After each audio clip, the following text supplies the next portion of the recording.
Your brain is the most powerful weapon in the world. Once you put away your phones and your computers and all that we have nowadays, yeah, it's great. We're up to date. But your brain is the only thing you have when you're going through depression, when you're going through hard times, when you're going through death, real life. You can't Google that, man. You're alone. You're alone. You may have a shrink you're going to, you may have a best friend you're going to, but there's 24 hours in the day where you're alone in this brain, and your brain is talking to you in all kinds of ways, and it wants to control you and pull you in these different pockets. If you can't control your own brain and your brain controls you, you got to tell your brain where you want to go and how you want to go and how you want to get there. You got to control it. If not, it's over. What existed for me was, okay, man, how am I going to make this work? And all I knew back then was hard work.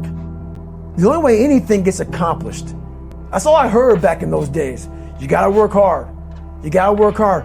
I'm not getting I can't get this paragraph. I can't remember what the is in this paragraph to pass this test to get in the military. Read again. Still not getting it. Read again. But if you're not getting it, write it out. And that's how I started learning. Okay, well, I got to write out everything I do.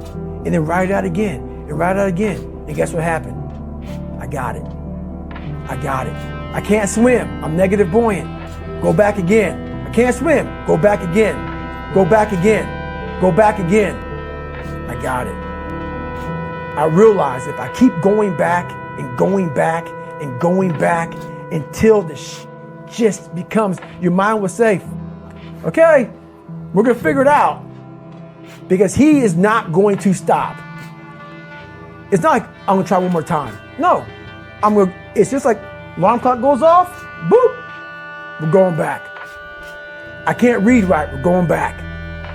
I gave myself no way out, and my mind realized that. They said, okay, we're going to adapt and overcome now. Like a lot of people say, trying hard. Your mind knows, man. It knows this guy's bull. Man, this guy's lying. There's no truth behind it. When I was in Navy SEAL training, people go, how were you there for 18 months? The program was only 6 months long. You were in 3 hell weeks in 1 year. No one's ever done that. How did you do that?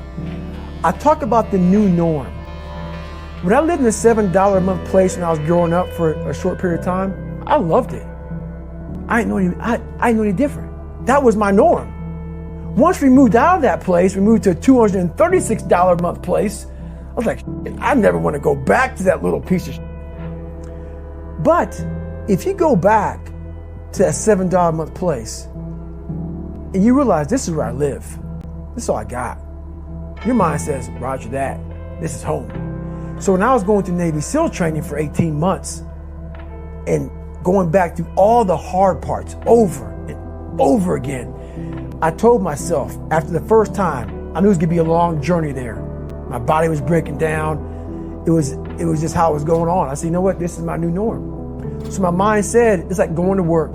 Like you go to work, you put your suit and tie on. I go into suffering every day. Every day, suffering, being broken, duct taping my feet up, stress fractures, shin splints, being broken. This is my new norm. And your mind says, if we're not broken, this ain't normal. We gotta be broken. So then your mind starts to get tougher and tougher and more callous. People, how did you run on broken feet? Broken shins. My mind knew this is how we operate. We're in Navy SEAL training. This is what we are. I became hell. And that became my new norm. I gave myself no way out. There was nothing outside these walls of hell. Nothing. I love God, but for a short period of time, I became the devil, because that was hell. I became the boss, the owner, the CEO of Navy SEAL training. That was my mindset. And that's how you get through things. You immerse yourself wherever it is, and you become that. You become that and give yourself no way out. When I was 297 pounds and I was fat as hell trying to be a Navy SEAL, the scariest thing in the world to me, even to this day, was that could have been the rest of my life. I thought then I was trying hard. That's the scariest thing in the world. I thought then 297 pound, working for Ecolab, spraying for cockroaches, making $1,000 a month. I thought that was me at my 100% potential. Come to find out, a few years later, I wasn't anywhere near that. 106 pounds less, graduate Navy SEAL training, went on to do all these other things. Looking back on that, that was me trying hard. That's why people gotta understand what is in us.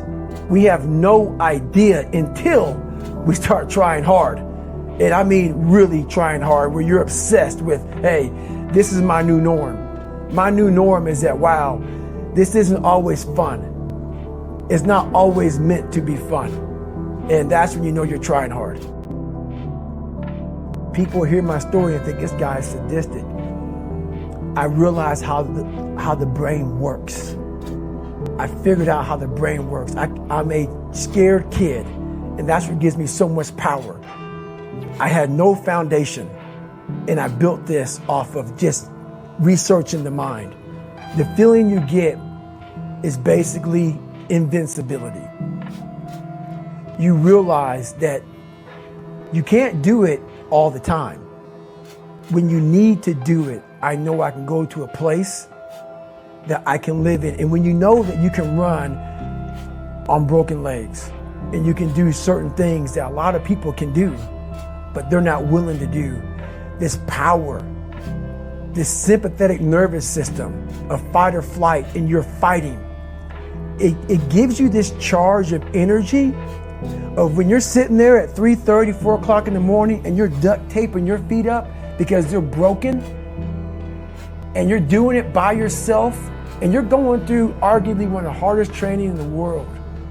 And these guys, most of them are healthy, and you're going through it broken, and you're already at a disadvantage, but you're still there. You can feed into that and tap into that for a lot of power.